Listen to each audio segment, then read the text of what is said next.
na wala na. I don't really care if it's namatay lang, lumipat sa ibang bansa, or nakahiwalay lang kayo. But nakahiwalay lang kayo, it's still a person still alive. Your problem is, if this is change of division, there's chances you might each other the bicycle, meet up.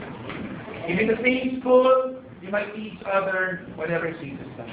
So inside the classroom, you're gonna have a big problem. Question is, how do you get over a person?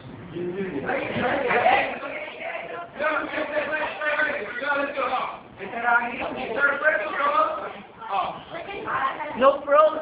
No. No pros. Oy! Tagalin po yung mga bagay na nakakapagpaalala sa mga madali makapag-use. Tatagalin po yung subo.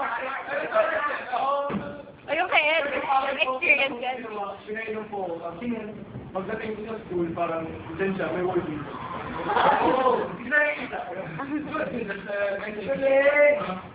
Hindi ko magana yung focus on your studies. Kaya, hindi ko na lang sila parang Oh, okay. So you're trying to erase all the memory of this person. Anybody else?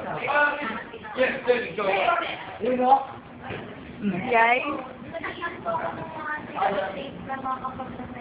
So you think, yourself with something. Just like what Cooper said, he got busy with badminton and totally forgot about it. See? Oh, yeah!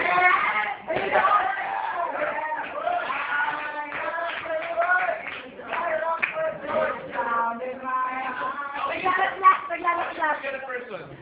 Don't direct that. Okay.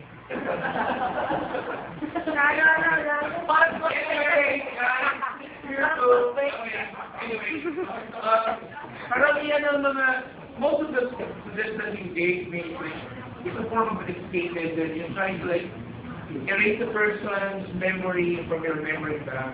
But the other person, in our story, did the exact opposite thing. Trying to remember the person para lang talaga matapos na yung hurting na bigyan niya. The title of the story, of course, is not the willful, based on a Lebanese story. We will all open our LIL page 308.